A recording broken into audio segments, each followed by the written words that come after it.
कौन है जो मार्था की आंखों में खटका? किसे देख रवि को लगा जोर का झटका। वॉल्टर ने किसे उठा उठा कर पटका। सुनोगे तो जानोगे, भरने वाला है किसके पापों का मटका।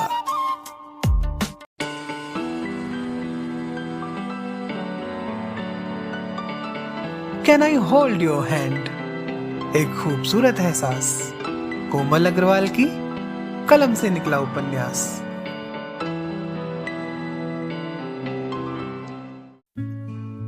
तन्हाई दो दिलों को और करीब ले आई है। सुनकर देखिए पिछला भाग कि मेरे कथन में कितनी सच्चाई है। तो चलिए अब मैं कोमल अग्रवाल आपको ले चलती हूँ मेरे इस उपन्यास के भाग 147 में, जहाँ सूरज और पाखी का पीछा एक अजनबी कर रहा है। छोटे साहब, वो तो रुकने के लिए हाथ हिला रहा है। आलू सिंह ने साइड मिरर में बाइक वाले की हरकत दिखते हुए कहा। सूरज और पाखी ने भी देखा पर उन्हें कुछ समझ में नहीं आया।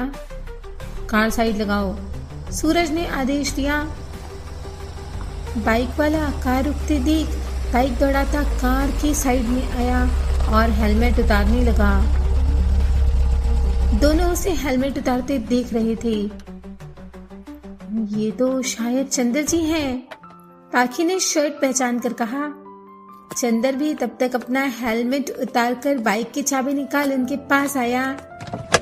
क्या हीरो, अपनी वाली को छोड़ मेरे साथ भागने का इरादा है क्या?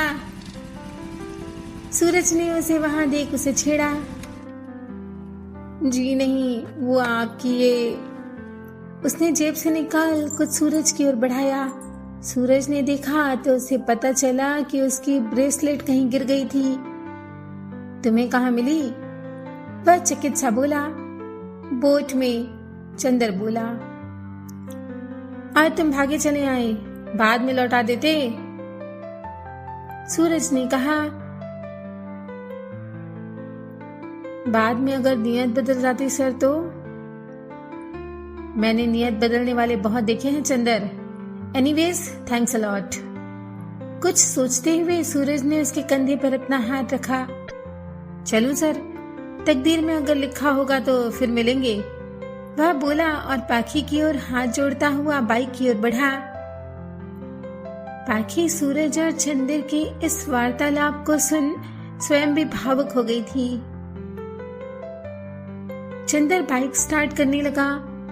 सूरज भी कार में आ बैठा। वह चंदर को देखता हुआ कुछ सोच रहा था। इधर बाइक स्टार्ट हुई और इधर कार। तभी सूरज ने आलू सिंह को ठहरने का संकेत किया। पाखी उसे हैरानी से देख रही थी। अगले ही पल वह कार का डोर खोलकर बाहर आया। चंदर, उसने पुकारा। चंदर उसकी आवाज सुन पलटा और बाइक में आकर उसके पास आया। जी सर, वह बाइक बंद करते हुए बोला। ये रखो। सूरज ने अपनी जेब से अपना बिजनेस कार्ड निकाला और उसे दिया। चंदर कुछ समझ नहीं पा रहा था। होटल गैलेक्सी का नाम पढ़ उसे और दुविधा हुई। कुछ बातें हम तकदीर में खुद लिखते हैं चंदर, कभी लिखना चाहो तो गैलेक्सी चले आना। सूरज ने एक बार फिर उसकी पीठ थपथपाई और उसे वहीं सोच में डूबा छोड़ कार में आ बैठा। अब चलो, वह शांत भाव से बोला, मानो उसके दिल का सारा बोझ उतर गया हो। चंदर को जब तक कुछ समझ आता, कार धूल उड़ाती उसकी नजरों से ओझल हो चुकी थी। उसने कार्ड को पलट कर देखा। सूरज प्रताप सिंह के हस्ताक्षर थे। उसने कार्ड को एक बार फिर पलट कर देखा और जेब में संभाल कर रख लिया। कभी कभी मैं तुम्हारे मन की बात पढ़ नहीं पाती। पाखी ने सूरज की हथेली सहलाते हुए अपने मन के भाव प्रकट किए। इसमें समझने जैसा कुछ नहीं है। उसे नौकरी की जरूरत होगी तो उसके पास ऑप्शन भी तो होना चाहिए ना, वह बोला। लेकिन उसे तो कहीं भी नौकरी मिल सकती है, वह इतना टैलेंटेड जो है। पाखी ने कहा, हाँ, लेकिन हमें उसके जैसा लॉयल और ऑनेस्ट एम्प्लॉय नहीं मिल सकता, समझे मेरी चिड़िया। सूरज ने उसे अपने नजदीक खींचा और दोनों एक साथ मुस्कुराए। सही कहा था तुमने, उसमें कुछ खास बात है। अगर वो चाहता तो तुम्हारा ब्रेसलेट रख सकता था, पर उसने ऐसा नहीं किया। निशा लकी है, उसे इतना अच्छा और नेक दिल इंसान मिला है, बिल्कुल मेरी तरह। वह सूरज को देखते हुए बोली, जानती हो, डैड अपने बिजनेस में और मॉम अपनी सोशल गैदरिंग में हमेशा इतने इन्वॉल्व रहे कि मुझे हमेशा अकेले ही रहना पड़ा। इसलिए भागकर मसूरी चला आया दादाजी दादी माँ के पास। डर लगता है अकेलेपन से मुझे। वह यादों के सागर में गोते लगाने लगा था। दिल्ली में कॉलेज ज्वाइन किया तो प्रीतम और बाकी सबसे दोस्ती हो गई। जैसे तैसे वो साल भी कट गए। उसके बाद अमेरिका चला गया। डैड चाहते थे मैं एमबीए करके उनका बिजनेस ज्वाइन करूं, पर यहाँ आते ही तकदीर ने कुछ ऐसा पलटा खाया कि सब कुछ बदल गया। तुम्हें पहली बार देखा तो लगा तुम ही मेरे अकेलेपन को भर सकती हो, जिसे मैंने सबसे छिपा कर रखा था। पाखी उसका हाथ सहलाते हुए उसे खामोशी से सुन रही थी। इसलिए इतनी भीड़ इकट्ठा किए रहते हो ना अपने चारों ओर। वह उसकी आंखों में झांकती हुई बोली। सूरज ने पलकें झपकाई तो पाखी ने मुस्कान दी। तुमसे एक वादा करने को जी चाहता है, वो बोली। वादे टूट जाते हैं। सूरज ने उसे गहरी निगाह से देखा। नहीं नहीं, ये वादा कभी नहीं टूटेगा, वह दृढ़ता से बोली। ऐसा कौन सा वादा है? सूरज ने पूछा। तुम्हें कभी अकेले न रहने देने का। मैं वादा करती हूँ अपनी आखिरी सांस तक तुम्हें कभी अकेला नहीं छोड़ूंगी, और मेरी हर सांस में तुम हो। सूरज ने उसे अपनी बाहों में समेट लिया। इधर ये बातों में खोए थे, उधर हडसन अपनी सोच में। अभी अभी वॉल्टर, जो उसका खास आदमी था, उसके प्राइवेट कैबिन से निकल कर गया था। थोड़ी देर सोचने के बाद हडसन ने रवि का नंबर घुमाया। कम इमीडिएटली रवि, राइट अवे। उसकी कठोर ध्वनि सुन रवि समझ गया था कि कोई न कोई आफत आने वाली है, और हुआ भी यही। हडसन 12 लाख का हिसाब रवि से मांग रहा था। वही 12 लाख जो रवि ने हडसन को देने थे, मगर उसने इंस्पेक्टर सिंघाल को दिए। अब वह पूरी तरह से खाली हो गया था। यही वजह थी कि अब वह मुंह छिपाता फिर रहा था। मार्था ने उसका फोन पिक करना बंद कर दिया था और रॉयल विला के डोर उसके लिए एक तरह से बंद हो गए थे। कंसाइनमेंट का रुपया अभी तक जमा क्यों नहीं हुआ रवि? हडसन ने जवाब मांगा। हो जाएगा बॉब, मैं कहाँ भागा जा रहा हूँ। रवि सिटपिटाया। 2 नंबर का धंधा में हिसाब क्लीन एंड क्लियर होना चाहिए रवि, नहीं तो दुश्मन बनते देर नहीं लगता। हडसन ने एक तरह से रवि को चेतावनी दे डाली थी। मेरा हाथ जरा तंग है, लेकिन आपने तो कहा था कि मैं इस बिजनेस में आपका पार्टनर रहूंगा, तो मुझे भी तो रुपए पैसे की आजादी होनी चाहिए ना। रवि ने हडसन की पुरानी कही बात दोहराई। पार्टनर तुम ओनली प्रॉफिट में है रवि, एंड दैट्स 20%। हडसन ने उसे रिमाइंड करवाया। आप तो ऐसे बात कर रहे हैं बॉब, जैसे मैं कोई बेगाना हूं। रवि ने रिश्तों का हवाला दिया। I can understand Ravi, but let me tell you, Martha has dropped her plan to engage with you. Hudson की यह बात सुनकर रवि के पैरों तले जमीन ही खिसक गई। What? What are you saying? बिल्कुल ठीक बोल रहा है रवि। तुमने कुछ तो किया होगा जो हमारा सिस्टर अब तुम्हारा नाम सुनने को भी रेडी नहीं है। हडसन ने सिगार जलाया और कश लेने लगा। She cannot do this to me. Ravi क्रोध में फुफकारने लगा। She can do everything, Ravi. Now stop wasting my time and arrange money. Hudson अब और कठोर स्वर में बोला। ओके, रवि बोला और धड़कते दिल से बाहर निकल गया। उसकी अगली मंजिल थी रॉयल विला, पर गार्ड ने उसे वहीं रोक दिया। मैडम इज बिजी, वह बोला तो रवि जो जला भुना बैठा था आवेश में आ गया। एक चाकू हवा में लहराया और रवि ने उसकी कलाई कसकर पकड़ ली। गार्ड जो गन थामे हुआ था बेबस हो गया और उसने रवि के आदेश का पालन किया। ये गन किसी चूहे के लिए संभाल कर रखो, वह बोला और विद्युत गति से भीतर प्रवेश कर गया। निकोलस और मार्था को एक साथ देख रवि के क्रोध का पारावार न रहा। उसे समझ में आ गया था कि अब उसका पत्ता पूरी तरह कट चुका है। लेकिन रुपयों के अरेंजमेंट का ख्याल आते ही वह जहर का घूंट पीकर रह गया। हाय, उसने गिरगिट सा रंग बदला और मार्था की तरफ आशा भरी नजरों से देखा। ओ रवि, कम इन। मार्था ने निकोलस के सामने कोई सीन क्रिएट न हो इसलिए उसे बैठने के लिए कहा। रवि सोफे पर जम गया और इधर उधर देखने लगा। शौरी निक को लेकर आई तो निकोलस ने उसे अपने पास बुलाया। नन्हा निक भी जाकर निकोलस से घुल मिल गया। रवि को काटो तो खून नहीं, उसकी त्योरियां चढ़ गई। हबशी ने खूब चाल चली है, वह मन ही मन बड़बड़ाया। Anything important Ravi? मार्था ने रूखे स्वर में कहा। मुझे तुमसे अकेले में कुछ बात करनी है। रवि असल बात पर आया। ओके, कम।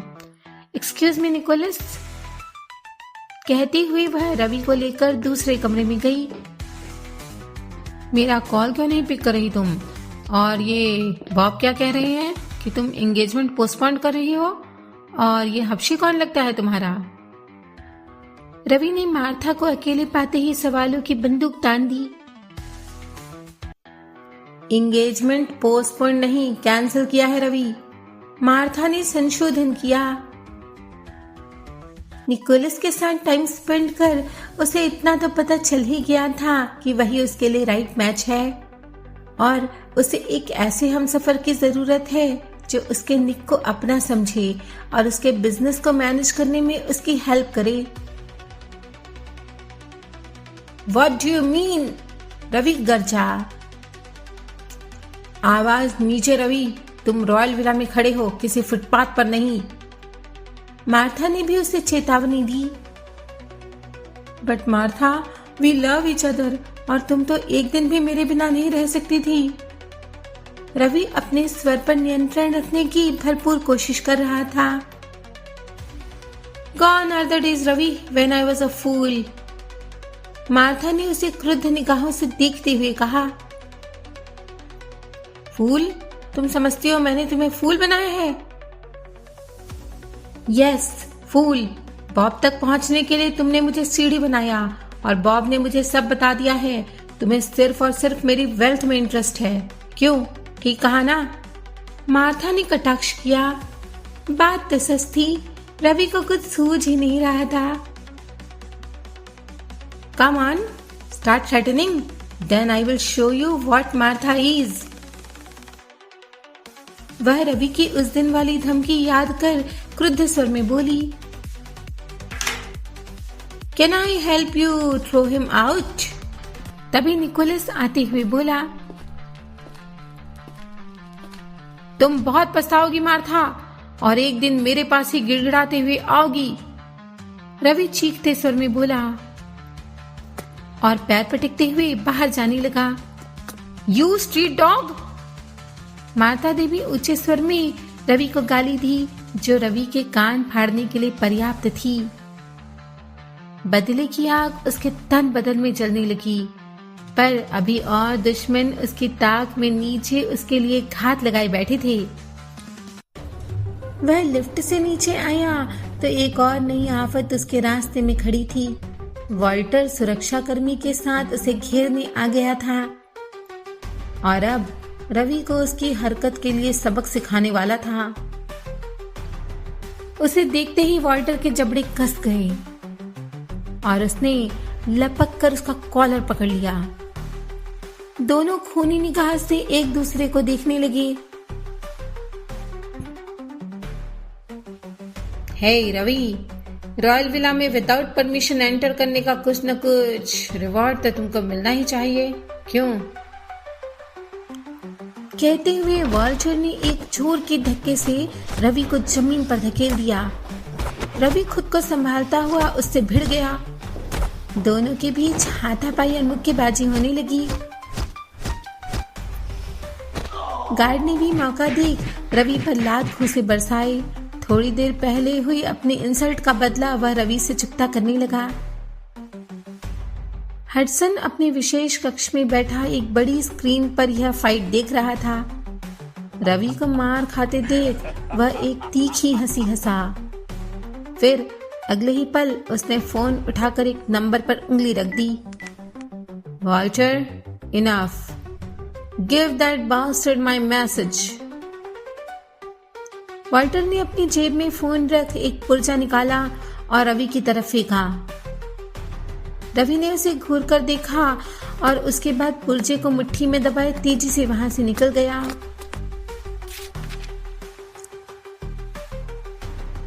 पार्टनर, ऐसा क्या लिखा है इस कागज पर? रॉकी ने रवि को गंभीर देख पूछा। रवि ने उसकी तरफ कागज उछाला। रॉकी उसे खोलकर देखने लगा। लाल अक्षरों में उस पर लिखा था 15 days more और उस पर हार्डी गैंग का निशान बना हुआ था।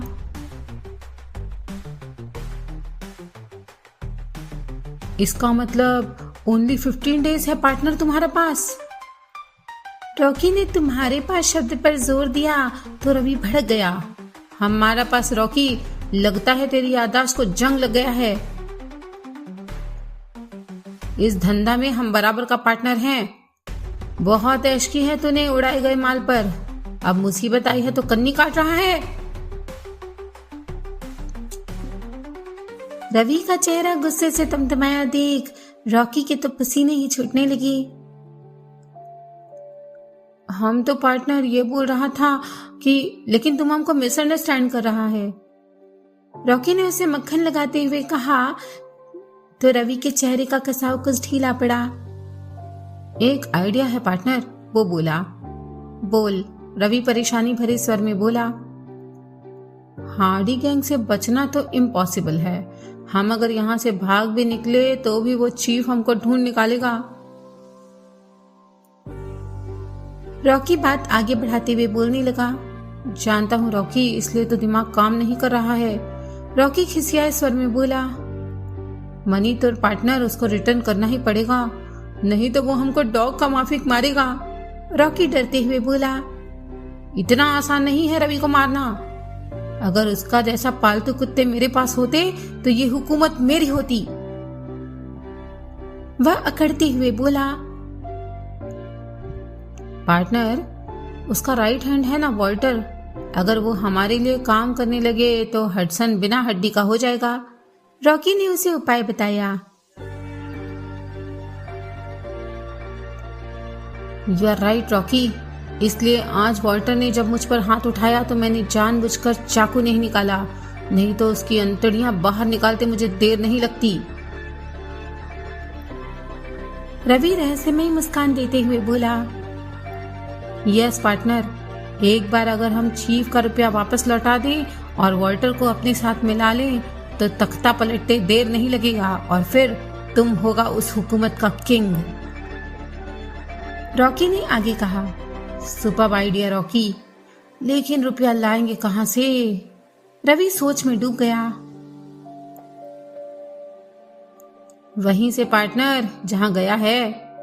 रॉकी ने उसे जो आइडिया दिया उसे सुन रवि की तो बाछे ही खिल गई। इधर दोनों गुप्त वार्ता में लगी मरने मारने की योजना बना रहे थे। उधर पाखी अपनी सहेली प्रीत से बातें करती हुई उसके बच्चे के जीवन की मनौतियां मांग रही थी। देखना शिव बाबा सब अच्छा ही अच्छा करेंगे, ये डॉक्टर्स लोग तो नाहक ही इतना डराते हैं। मैंने मंदिर में नारियल बांध दिया है, जब हमारा बबलू या पिंकी दोनों में से कोई भी आ जाएगा ना तो तुझसे ही नारियल खुलवाऊंगी। पाखी असीम उत्साह में भरकर बोले जा रही थी। ना बाबा ना, मैं तो दोनों ही नाम नहीं रखूंगी, हमने तो नाम सोच भी लिया है। प्रीत हंसते हुए बोली। काके का नाम रखेंगे नवप्रीत, प्रीत ने कहा। और अगर कुड़ी हुई तो भी नवप्रीत, प्रीत ने फोन के दूसरी तरफ से कहा। कोई गल नहीं परजाई जी, बबलू पिंकी नाम हम रख लेंगे। सूरज जो वहीं पाखी के पास झूले पर बैठा था अधैर्य से बोला। अच्छा तो वीर जी हमारी गल्ला सुन रहे हैं छुप छुप कर। प्रीत ने उसे छेड़ा। अब मेरी वड्डी ने फोन का स्पीकर मुझे सुनाने के लिए ऑन कर रख छोड़ा है तो कान थोड़ी बंद कर लूंगा। सूरज सफाई देता हुआ बोला। अभी तो आप लोगों की शादी को दिन ही कितने हुए हैं, अभी से बच्चों की लाइन लगा दोगे क्या वीर जी? प्रीत ने कहा। मैं उस फट्टू के तरह लेट लतीफ नहीं हूं परजाई जी, जो भी काम करता हूं फास्ट एंड फॉरवर्ड। सूरज ने स्टाइल मारते हुए कहा तो प्रीतम की आवाज उधर से आई। अरे चंगा सूरज यारा, अपने प्रीतम गुरुजी को फट्टू बोल रहा है।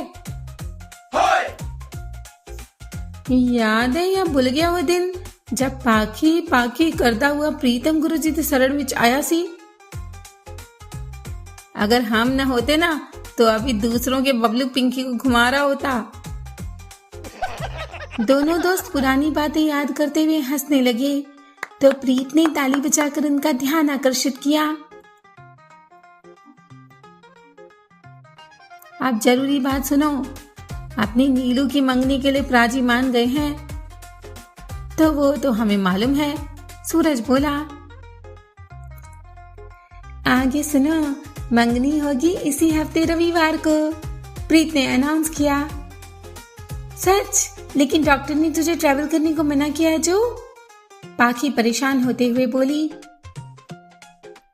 इसलिए तो मंगनी रोक रहे थे, लेकिन अपने मेंढक मेंढकी को तो चढ़ गया है प्यार का बुखार, सो टर्र टर्र करते फुदक रहे हैं लगातार।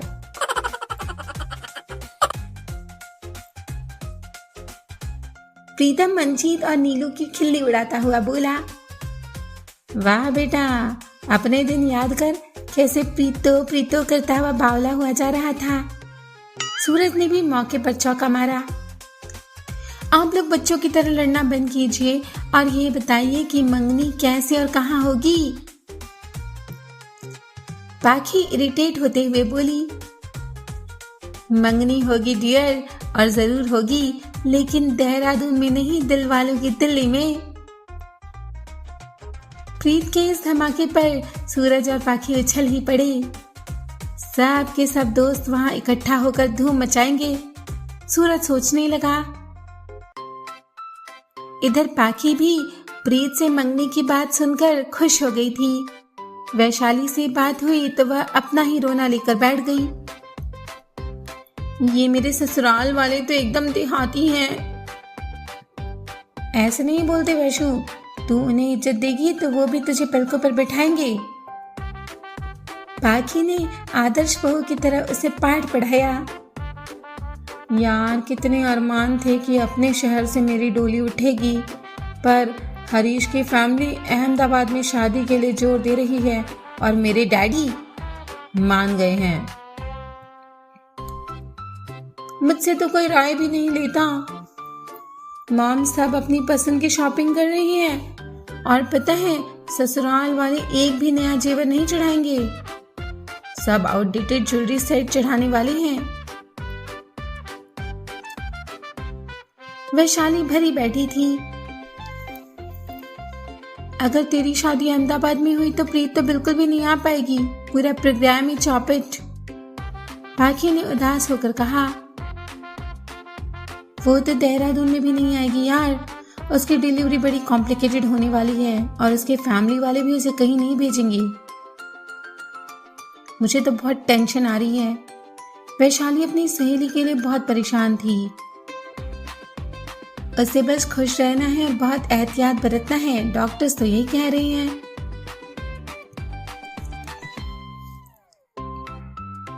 वैशाली ने फोन रख दिया। पाखी के दिमाग में एक योजना चलने लगी थी। उसने उस योजना को सूरज के साथ शेयर किया। बड़ा मजा आएगा ना, दोनों को खूब छकाएंगे। उसने पूरा प्लान सूरज को बताया। प्लान में थोड़ा सा फेरबदल कर सूरज प्रीतम, हरीश और मंजीत तीनों से बारी बारी बात करने लगा। अखिल, वीरेंद्र और उनकी पत्नियां भी पाखी के लिखे इस ड्रामे में रोल प्ले करने के लिए तैयार हो गए तो वह उत्साह से भर गई। क्या नाम होगा तुम्हारे इस ड्रामे का? सूरज ने पूछा। कपल ट्रबल, पाखी ने बताया। Couple trouble? अब ये क्या है ना हैरत अंगेज नाम। कैसा लगा आपको? जल्दी से कमेंट बॉक्स में टाइप करके बताइए। भाई बड़ा मजा आने वाला है। अगर अगले चैप्टर में आपको हंसा हंसा कर लोटपोट न कर दिया तो कहना। इसी बात पर लाइक का बटन तो दबाइए, शेयर कीजिए अपने फ्रेंड्स और फैमिली के साथ। चैनल सब्सक्राइब करके बेल आइकन प्रेस कर दीजिए हाथों हाथ। फिलहाल तो जाइए, पर अगला चैप्टर सुनने फिर से इसी चैनल पर आइए। ये है कनेक्टिंग ड्रीम्स, जो दे सपनों को पंख।